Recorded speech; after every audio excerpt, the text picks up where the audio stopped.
Hi, this is Jay. Welcome back to the Gender Reveal Party. This next interview you're about to hear is a fun one for me. It's one of my best friends.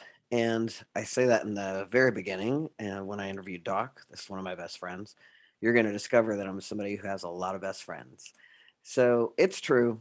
I have a lot of people in my life. I'm a huge extrovert. According to the Myers Briggs personalities.com thing, I'm a 90% extrovert. And my whole life, I've had a lot of friends. And throughout my life, there's people that at one time or another or some circumstances, we end up being best friends. As far as I'm concerned, once I have a best friend, I have a best friend. So I have a lot of best friends. And so this next person, Sean Burgundy, I can't even remember how we met. I really don't remember. I was in Washington, D.C., I know that, and I met Sean, and Sean was the volunteer coordinator for an event then called the True Spirit event. And that event was a conference for trans people. This was in 2000, 2001. Yeah, it was in, I met him in 99, right? Yeah, so the conference was in 99, this fall of 99. When I met him, he was the volunteer coordinator and he recruited me to volunteer for the conference and also to help him coordinate volunteers. So, long story short, Sean and I became fast friends working together on that, and we've been friends ever since. And he is one of my best friends, and he's somebody that I can count on and know is going to be there for me, and we're there for each other. We have been for like 20 years. And Sean, I want to really, acknowledge and appreciate, first of all, that my friends come on here and do this. And they're out in a particular way on this show that maybe they're not out everywhere in the world. And for Sean in particular, Sean is someone who, for the most part in his world, is what we call stealth. At least that's what we called it back in the day. And so it's really important to understand that there are, and I'm introducing you to these out trans and non-binary humans and all kinds of people in the way they identify, but they're out and not everybody in the world is out.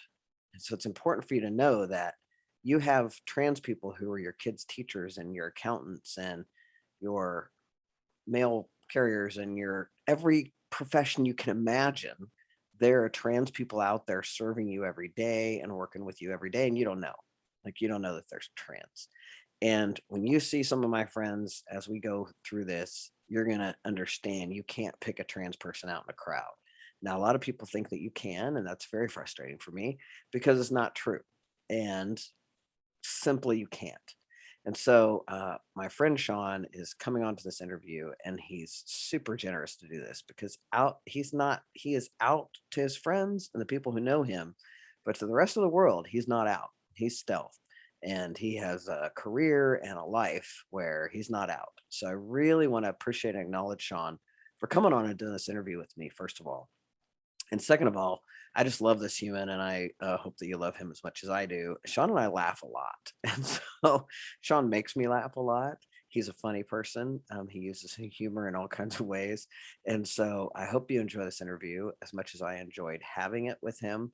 And again, I hope you love Sean as much as I do, and I think you'll learn a lot today. So, welcome back to the Gender Reveal Party, and I'd love to introduce to you my good friend Sean Burgundy. Welcome to the Gender Reveal Party. It is my absolute joy today to be with one of my best friends. Welcome to the Gender Reveal Party, Sean Burgundy. Thank you for asking me to join. I'm excited to be here. Yeah, thanks, Sean. So, this is the real reveal where we're revealing gender. And one of the things we always talk about right off the bat is gender identity, gender expression, you know, um, all those things. Obviously, I have a gender expression as masculine for the most part, but my gender identity is non-binary. Your gender identity is, Male, and your gender expression is, male. that's right. And you use what pronouns? Em pronouns. Straight Yes, across male. everything is He male. dude. I've been struggling because you know me. As I just said, I'm a dinner nurse show. So my question is, can I add bitch, please? Of course you can. This is my gender reveal party. We have a We have an E for explicit, mostly because of my mouth. So yeah. You said you wanted it all. So, and we had to talk about this before, but one of the things that we also educate on is the whole 2S LGBTQIA plus spectrum. So also interestingly enough, in terms of your sexual orientation, then you identify as, I don't know the answer to What, yeah, I'm attracted to anything that doesn't get on my nerves. that. So would that be pansexual? Yeah, that would be pansexual. You have to be intelligent. You have to make me laugh. I have to find you attractive. That kind of thing. And of course, as an addict, I have to think about, a lot of different things. Yeah. So you're a recovering addict. Yes. So I'm in recovery. It's been about not quite 2 years, but we're coming upon it. So. Nice. Congratulations, buddy. Thank you. I'm really proud of you around that. I know that was hard. And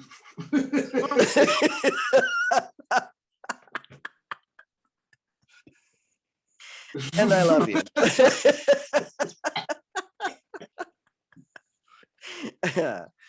So that said, I take my joy from where I can, and half of it is laughing at myself. I got it. That's part of this life, is just you've got to be really clear about your strengths, and the obstacles really are opportunities for growth. Yeah. And it's one of my favorite things about you. We laugh a lot, right? And we really have a good time and laugh a lot. So one of the things that you and I were talking about before, in the show, I talk a lot about being classically trained female. And so you were assigned female at birth. It's okay to say that. And one of the things I'm trying to get are all these straight people who seem to be just clueless, all of these things, trying to get them to understand that gender is on such a huge spectrum. Like there's not one trans person, there's not one non-binary human. None of us have the same story. We're not cookie cutter. There's nuances to it. But you're one of my friends that, for the most part, always has identified as male and is basically stealth in the world, is the word we used to use. I don't even know if they still use that word. The young people are changing everything, so I don't know if they still use that word. I know. It's hard to keep up. And so I've gotten to a point now where I'm like, just assume I'm not being mean. Educate me and just be mindful of the fact that I'll forget in a moment. Right? So, yeah. But that's part of being an elder gay, is like, I don't know. I'm trying to keep up. But could you explain then to our audience, like, what does that mean? What did we know by stealth? Like, could you explain that those nuances are that different in all the trans men we knew? Absolutely. So stealth is one of those words that it really does. It's culturally sensitive. So stealth for somebody who's white is going to have a much different meaning than, say, for those of us of color. And I'm not going to have to go. I don't want to take what should be a 20-minute, 30-minute conversation and making it to, a documentary about slavery. That's where, right. Let's just leave it at that. So when you bring up the terms stealth or passing to say somebody of color, it's going to have on a different meaning. But just generally in my story, and mine is, as you said, highly individualistic.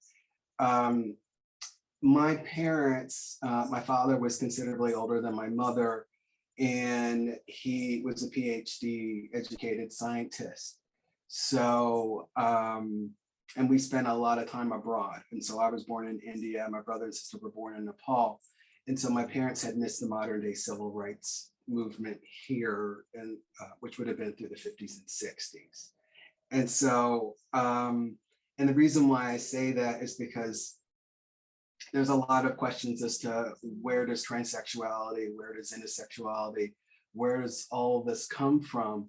And the one thing that we do know to be true is that there are other insects, mammals, whatever, that will have one set of genitalia, and then there'll be a stressor of some sort that will make them switch. So that said, um, another activist, Lauren Cameron, who actually now goes by Rex Cameron, who wrote what's considered to be a Bible in the transsexual community, which is his photo books, had done kind of like an informal survey talking to other trans people. And one of the issues that came up was, did our parents, were our mothers under so much stress that would have affected their hormones during the gestational process? How did we get to be who we are? And that's one of the things I just kind of want to throw out there, which was, my mother was dealing with a great deal of stress, which was moving back to this country around the time that I was born, or preparing. And so, and India is not known for being a luxury country. So that said, so long story made short, I knew at a very young age, argued with my mother. I remember being 4 or 5 and her saying to me, "No, you're female," and me going, "I don't really believe you." And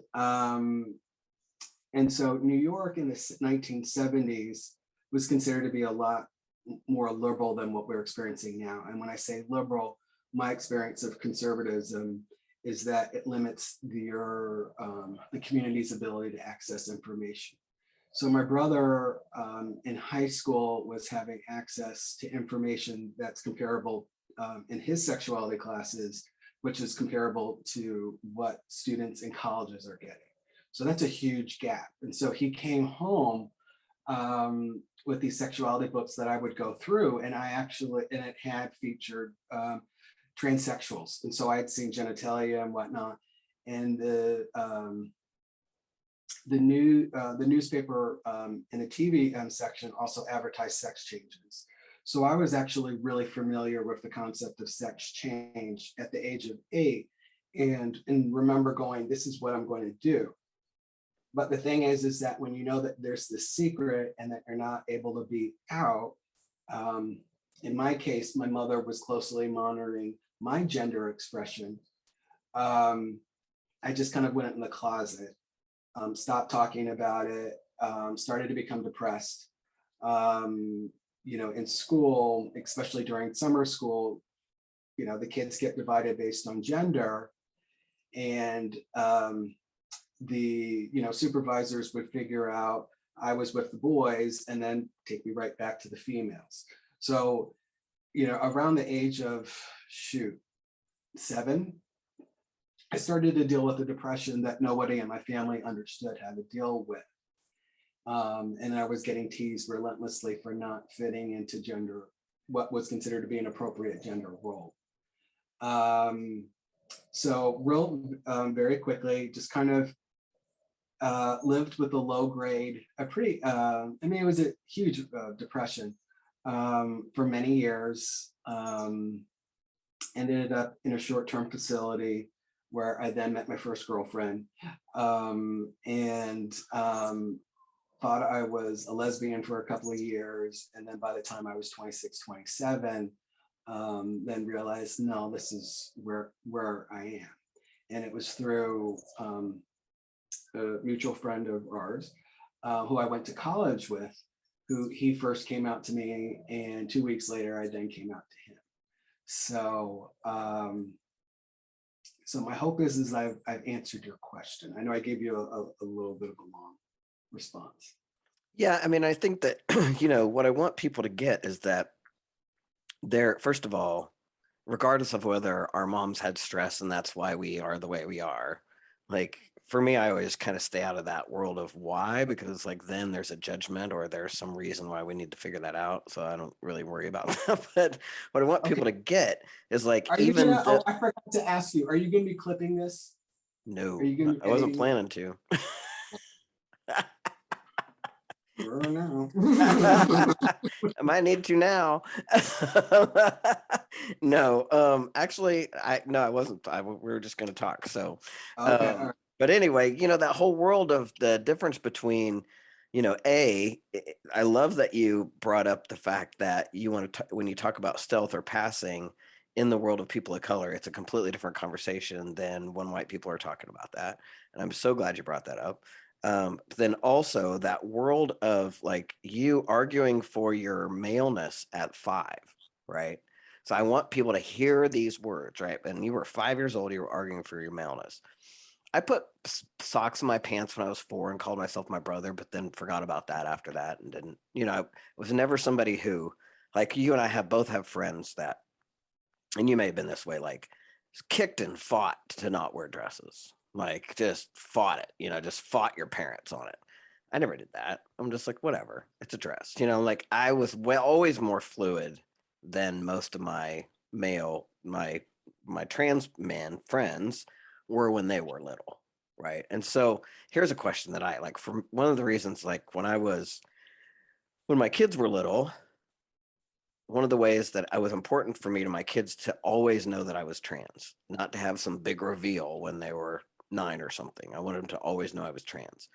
So when my kids were little, I would always tell them stories that said, when I was a little girl. So when I was a little girl, this, when I was a little girl, that, so that way they would eventually, right? My oldest, the one I that make that connection. they made that and asked the question, what do you mean when you were a little girl? I was like, well, I was a little girl and I made a decision to, take testosterone and walk through the world. At the time anyway, I was walking through the world as a man. So um do you, so it, but in your world, like I can say when I was a little girl, because for me that's accurate.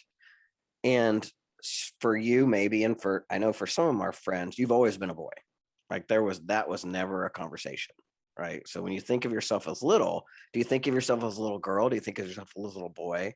Like how does that work? And what I want them to know is that Those it's people, nuanced. Those people, I want them to understand how nuanced it is, that every single one of us has a different, comes at it differently, right?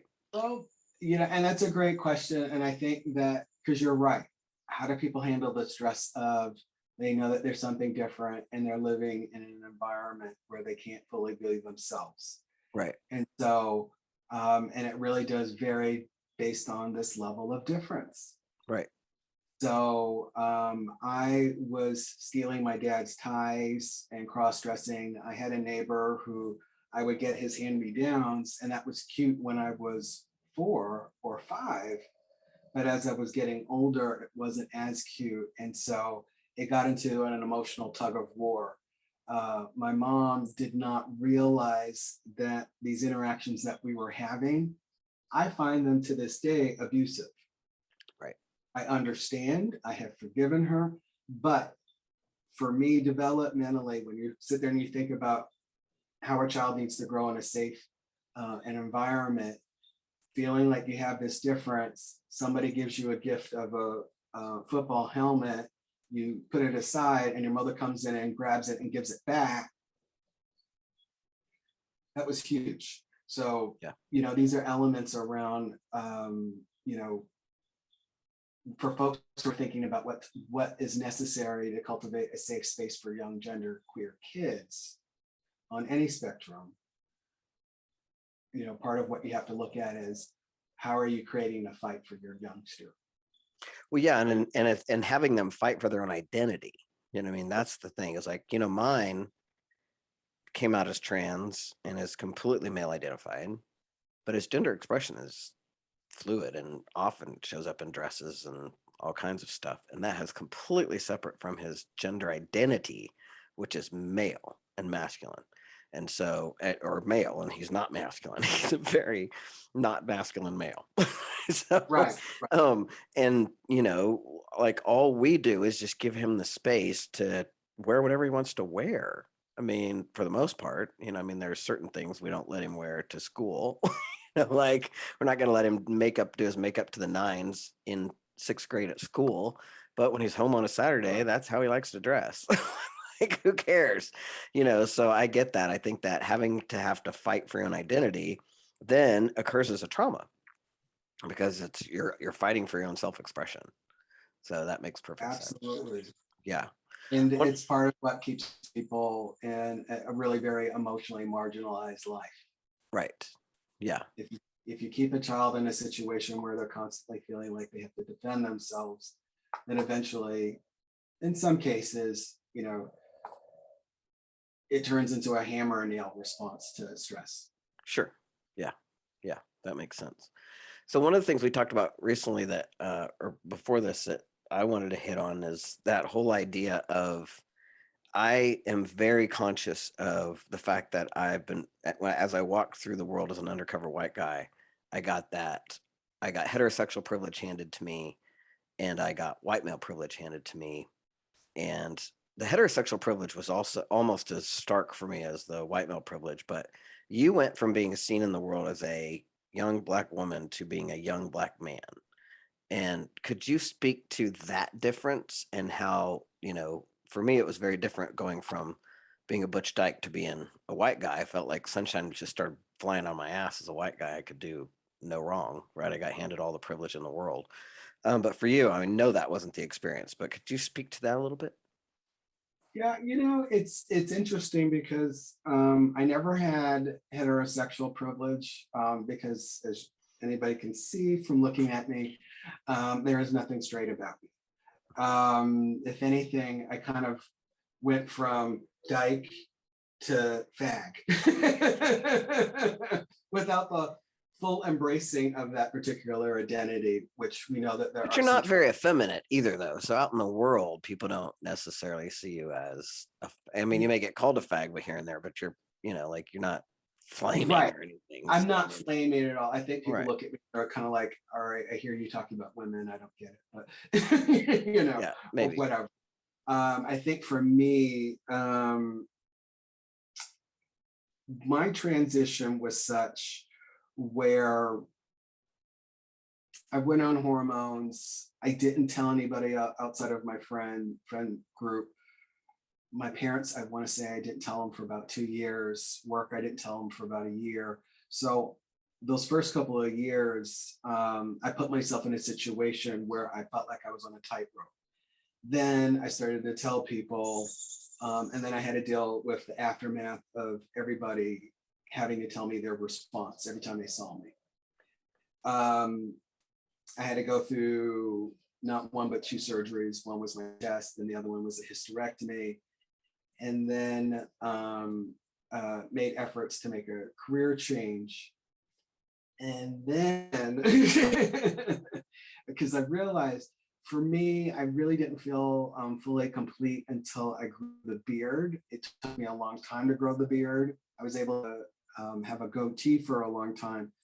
This beard, this awesome beard, has only been in place for 9 years. So I've been on hormones now. It'll be 20 years in January. So that was a long time of feeling like, like people would look at me, they could see the facial hair, male. Did that give me any privilege? Not necessarily, because what I find with cisgender men is depending on the group of men and where the stages they are in their lives, some men are naturally dominating and will try to bully. So, was there some privilege? I'm sure somewhere,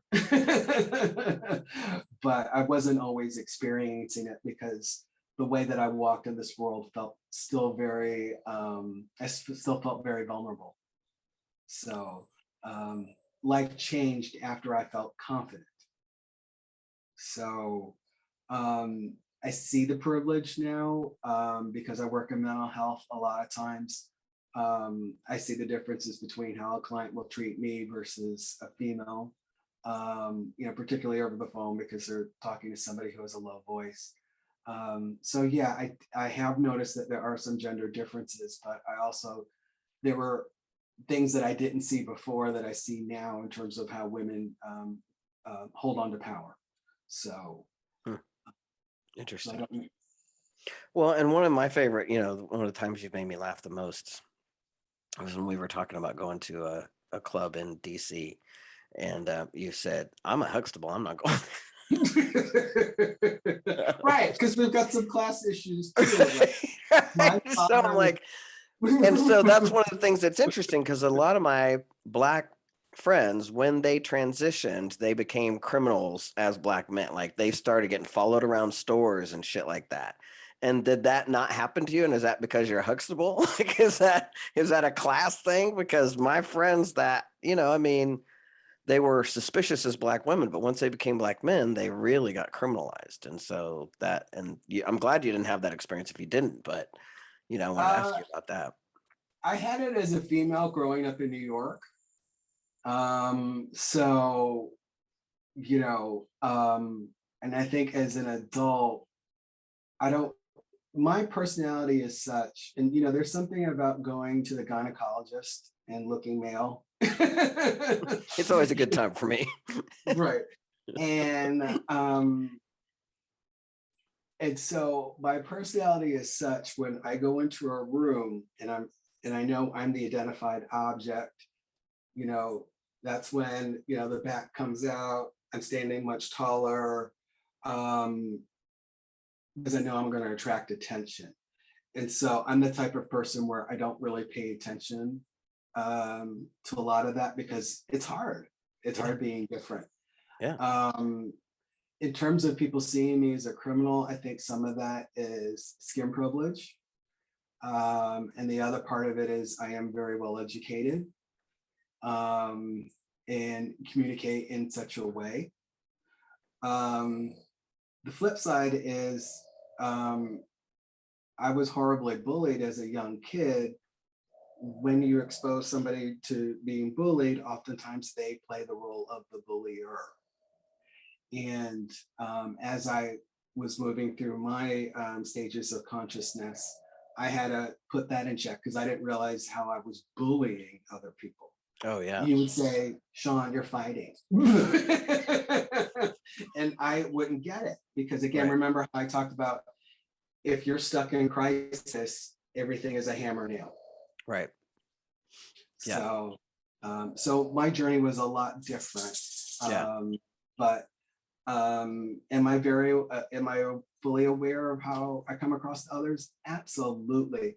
I was in a situation where I was in a parking lot and a white woman happened to hit my car and I needed to go from point A to point B and didn't have a lot of time to talk. So when I got out of that car, I was like, and she was like, it's okay. It's my fault. Right. And then I thought to myself, oh my God, I've scared the white woman. So yeah, you have to constantly think about that because I don't know what she thought. Right. I was angry that somebody had back-ended me. Unfortunately, Right. there wasn't any, Right. damage, but yes, absolutely, you have to think. Well, and that's the biggest thing for me is, and one of my disappointments, the hardest thing for me about going to testosterone was losing my dyke card and the fact that other butches didn't see me and that women don't see me as anything female. Like I now, because I've done the show, I've had a couple of friends who actually like, oh, like you're more woman, because I say at the end of the show, if you make me pick a box, I'll pick the pink box every time. Like I'm grateful for the classic training as female. I relate to women. I'm in communication with, I'm in relationship with women. I never wanted to be a dude and I don't even like them that much. So I don't want to be that. But I'm invisible to women as female. I'm invisible to the world as that. And so I'm very conscious of how people see me. And, when women cross the street because they see a guy walking, and I feel sad about that. But yeah, it's just super, it's interesting how gender is so trained into us that our responses are also trained into us. So it's interesting stuff.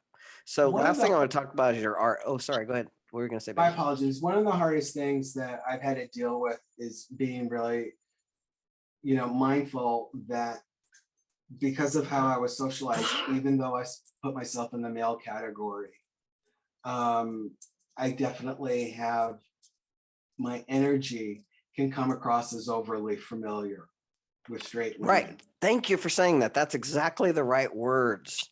Is overly familiar because then they think I'm a dude being overly familiar, and I'm really just like being like I'm Right. girl talk. I'm Right. ready to Talk. like get in the kitchen and have some girl talk, and then They're like, what is wrong with you? Yeah. Right. Why is this guy, constantly whatever? And I think if anything, that was hard, It's hard. of having to pick up that one. Yeah. Um, as you had mentioned, with my photography, um, there's a lot of different people that are coming through these groups. Yeah. And so what I found was I started to either out myself as in the LGBT community, or when I found somebody that was in the LGBT community, I would say, I'm trans. The reason why I'm telling you this is so I'm not R. Kelly trying to get in your pants. Right. Because, you Yeah. know, Well, and one um, of my hated most, I mean, I hate more than anything when a straight cis guy calls themselves a lesbian, right? Because they love women or they like whatever. So it irritates the hell out of me. Especially coming from I'm taken as male, but I'm mostly lesbian at this point. So it's pretty funny. Anyway, let's talk more about your photography really quick, because I know that you're loving your art right now, and I've just been really enjoying watching your stuff come across your Instagram and Facebook. Do you want to share anything about that? And if nothing else, tell people where we can find your stuff. sure. So my Instagram handle is Sean, Sean Burgundy, Burgandy.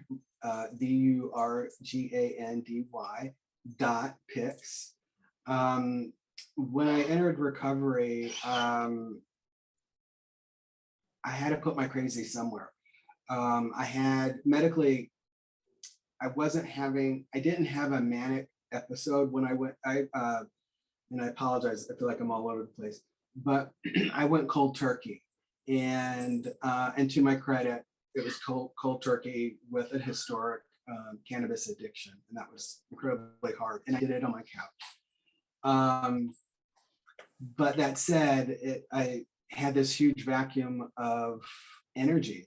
And what was I going to do? And I had to put it into something that was going to be productive. That first year in recovery, you're just kind of like getting used to living a sober life and feeling incredibly vulnerable because I fucked up a lot of relationships. But then it occurred to me this last year that my commitment to my sobriety ended up putting myself in a situation where I was meeting people, far more people than I ever thought that I ever would, because I was pushing myself out of my comfort zone, going to these photography shoots, introducing myself to people, and then got myself in a feedback loop of, if I took a good picture, then that person would let me know later on that week how much joy it brought them. And then Yeah. that going on and on and on, which Yeah. is part of the reasons why some 12-step groups work really well, is because it puts somebody who's feeling very insecure in a space filled with love. And so it's been a real blessing. And most of all, not only have I found this vibrant community, it's also been very Black. And so, which has been, interesting experience, because I'm walking in there, nobody knows anything about my history. I did have somebody make a comment about feeling like a lesbian, and and I went, me too. But I have been a lesbian, so Right. You get to say that. And yeah, I go to these events because I'm looking for a girlfriend. So, but that said, it's been a real blessing. The hard thing is getting older. I'm 52, so dropping to my knees those days, I pulled a muscle, or I think a herniated disc. I don't know, but so I'm having to learn my limitations. But if anything, what I just enjoy is the camaraderie. And again, being really very clear about gratitude. So That's brave. I love being trans. Like, I know I've talked a little bit about some of the difficulties, but I see myself as a gender warrior. I love being queer. I've always loved being queer. Yeah, I always. love working with cisgender men who have no idea of my history. It cracks me up Right. because like I never would have thought that anybody would want to talk to me in therapy. Mm, And to get into a point where we're just talking, we're talking about life, we're talking about what their hopes and goals and dreams are. Um, and being able to use that space to get a little bit of Black feminist theory in there too. But we talk a lot about racial trauma, parenting, and having vulnerable conversations that a lot of cisgender men um, don't have access to. yeah. Yeah. And so it's been a real privilege. Yeah. Um, the hardship in my life is because there was a period where I was an out dyke and I'm not quite as out before. And as you stated, you know, there's nothing about being a dyke and going into a room and scanning it and everybody who actually also is gay, acknowledge finding a way to acknowledge you. Hmm. And those days are gone. Hmm. Yeah. So when people think I'm gay or they don't know, a lot of times I'll present myself as a gamer, Hmm.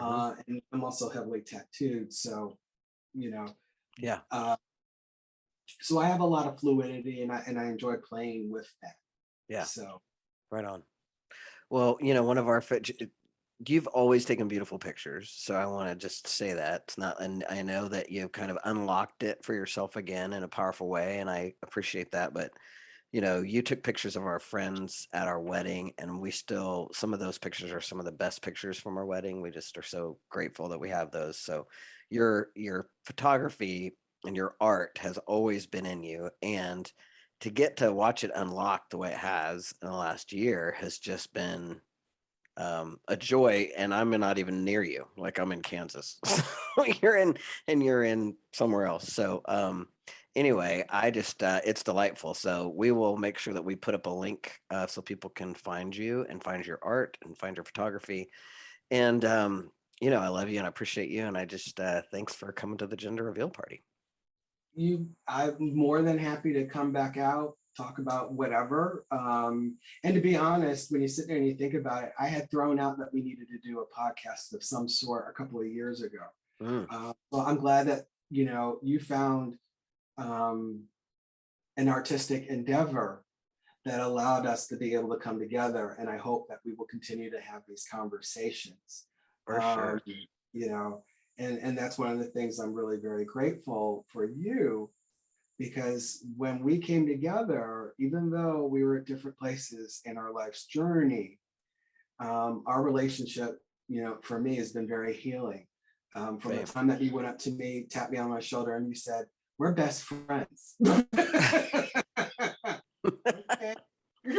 All right. I would because I would have sat on the couch thought I don't have any friends, but that's what that type of relationship. People choose me, and then I just kind of come along. Well, I love you and I'm glad I chose you. So thanks again for being here. And you can find Sean Burgundy and all his stuff at the gender reveal party.